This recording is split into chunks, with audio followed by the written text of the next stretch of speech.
ഇന്ന് റബീഉൽ അവ്വൽ ഫസ്റ്റ് നമ്മുടെ മുത്തുനബി ജനിച്ച മാസമായതുകൊണ്ട് തന്നെ ഈ ഒരു മാസം നമുക്ക് സ്പെഷ്യലാണ്. നമ്മുടെ വീട്ടിൽ ഖുർആൻ പാരായണോ മൗലിദ് പാരായണോ ഒക്കെ കൂടുതൽ അധികരിപ്പിക്കും. അതുപോലെ തന്നെ നമുക്ക് എന്തെങ്കിലും കാര്യം ഫസ്റ്റ് ചെയ്യാണ്ടെങ്കിൽ ഈ ഒരു ദിവസത്തെ നമ്മൾ തിരഞ്ഞെടുക്കും. വീട് കൂട്ടിരിക്കാനോ അങ്ങനെ കടൻ്റെ ഉദ്ഘാടനം ഇങ്ങനത്തെ കാര്യങ്ങളൊക്കെ ഈ ഒരു മാസം തിരഞ്ഞെടുക്കും. അപ്പോൾ അതുപോലെ തന്നെ മൂത്തച്ഛൻ്റെ അടുപ്പുണ്ടാക്കിയിട്ട് കുറേ ആയിട്ടുണ്ടായിരുന്നു. അപ്പോൾ മൂത്തച്ഛ ഈ ഒരു മാസത്തിന് വേണ്ടി വെയിറ്റ് ചെയ്തിരിക്കുന്നു, മുട്ടി നിൽക്കുന്നു പറയില്ലേ അതുപോലെ.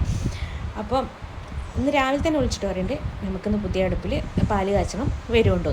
അപ്പം ഞാനും എമ്മി ഇളച്ചി നമ്മൾ മൂന്നാളെ വന്നിട്ടുണ്ടായിരുന്നു. മുത്തശ്ശി എല്ലാവരെയും വിളിച്ചിട്ടുണ്ടായിരുന്നു. എല്ലാവർക്കും ഒരു തിരക്ക് കാരണം ആരും വന്നില്ല എന്നാൽ നമ്മൾ മൂന്നാളും വന്നു. അങ്ങനെ നമ്മളെല്ലാവരും അവിടെ കൂടിയിട്ട് പാല് കാച്ചി. അപ്പോൾ എമ്മയാണ് പാല് കാച്ചിയത്. പക്ഷേ എമ്മക്ക് ഇപ്പോൾ കണ്ണോപ്പറേഷൻ കഴിഞ്ഞുകൊണ്ട് ചെറിയൊരു റെസ്റ്റ് ഉണ്ട്.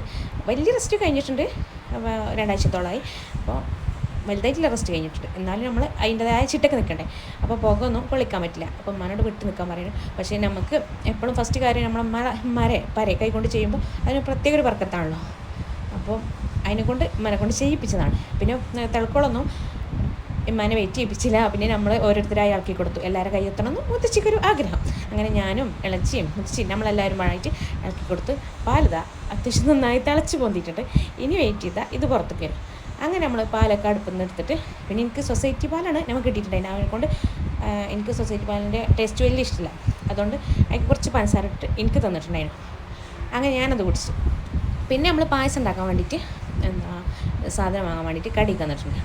അപ്പോൾ മുത്തച്ഛി പായസത്തിൻ്റെ സാധനം തിരഞ്ഞുകൊണ്ട് നിൽക്കുകയാണ്. അപ്പോൾ കടയിലേക്ക് വന്നു കഴിഞ്ഞാൽ പൊതുവെ മിഠായി, ബിസ്ക്കറ്റ് ഇങ്ങനത്തെ സാധനം നോക്കി കൊടുക്കൂലേ. അങ്ങനെ ഓരോ നോക്കിക്കൊണ്ടിരിക്കുന്നു. അങ്ങനെ ഓരോ സാധനം നോക്കി കൊടുക്കുമ്പോഴാണ് എൻ്റെ കണ്ണിൽ കാശ്മീരി ചില്ലി കൊണ്ടപ്പെട്ടത്. സാധാരണ ഇത് ഞാൻ ചില്ലി വാങ്ങിയിട്ട് വീട്ടിൽ പൊടിച്ചെടുക്കലാണ്. അപ്പോൾ ഇതിൻ്റെ റേറ്റ് എത്ര നോക്കിയത്. അപ്പോഴാണ് മീൻകാരൻ വന്നത്. അപ്പോൾ മുത്തച്ഛി പറഞ്ഞു ഞാൻ കുറച്ച് മീൻ വാങ്ങട്ടെ എന്ന് പറഞ്ഞു. അങ്ങനെ മീൻ വാങ്ങി. പിന്നെ എത്ര സാധനം വേണ്ടാന്ന് പറഞ്ഞിട്ടും കാര്യമില്ല. കടയിലേക്ക് എത്തിക്കഴിഞ്ഞാൽ എന്തെങ്കിലുമൊക്കെ ഒരു സാധനം വീട്ടിലില്ലാത്തത് ഓർമ്മ വരും. അങ്ങനെ ഓർമ്മ വന്നതാണ് വെളുത്തുള്ളി, ഇഞ്ചി, നാരങ്ങ.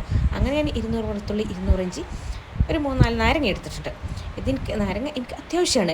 എൻ്റെ അടുത്ത് അധികം എൻ്റെ ഫ്രിഡ്ജിൽ എന്താ ഉള്ളതെന്ന് ചോദിച്ചാൽ നാരങ്ങ, മുട്ട, ഇങ്ങനെ കുറച്ച് സാധനം ആയിരിക്കും. ഇങ്ങനെ 3 സാധനം ഞാൻ എടുത്തിട്ടുണ്ട്. പിന്നെ അതെല്ലാം കഴിഞ്ഞ് നമ്മൾ പായസത്തിൻ്റെ സാധനം നോക്കുമ്പോൾ സേമിയൻ മുത്തശ്ശി വിചാരിച്ച സേമിയൻ കിട്ടുന്നേ ഇല്ല. അപ്പോൾ ലാസ്റ്റ് നമ്മൾ അത് എടുത്തിട്ടുണ്ട്. ഈ ഒരു സേമിയൻ കേട്ടോ. മുത്തശ്ശി വേറെ ഏതൊരു സേമിയൻ വിചാരിച്ചിട്ടുണ്ടായില്ലേ. പിന്നെ മുത്തശ്ശി മുട്ടപ്പം വാങ്ങിയിട്ടുണ്ട്.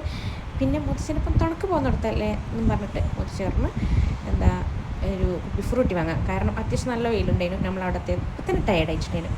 അങ്ങനെ നമ്മൾ രണ്ടാളും ഒരു ഫ്രൂട്ടി കുപ്പി എടുത്തിട്ടുണ്ടായിരുന്നു. അങ്ങനെ ഫ്രൂട്ടിയൊക്കെ കുടിച്ച് പോകുന്നു. നമ്മൾ വീട്ടിലെത്തി. പിന്നെ കുളി, നിസ്കാരം, ഫുഡ് കഴിക്കലൊക്കെ കഴിഞ്ഞ് നമ്മൾ പായസമൊക്കെ ഉണ്ടാക്കി. അപ്പം തന്നെ പിന്നെ വൈകുന്നേരം 4 മണി 4:30 ആയപ്പോൾ തന്നെ എല്ലാവരും വന്ന് അങ്ങനെ എല്ലാവർക്കും പായസമൊക്കെ കൊടുത്ത്, പിന്നെ ഇപ്പോൾ വന്ന് ഇപ്പാക്കും പായസം കൊടുത്ത്, പിന്നെ നമ്മൾ കുറേ സൊറൊക്കെ പറഞ്ഞിരുന്നു. അപ്പം ഇത്രയുള്ളൂ.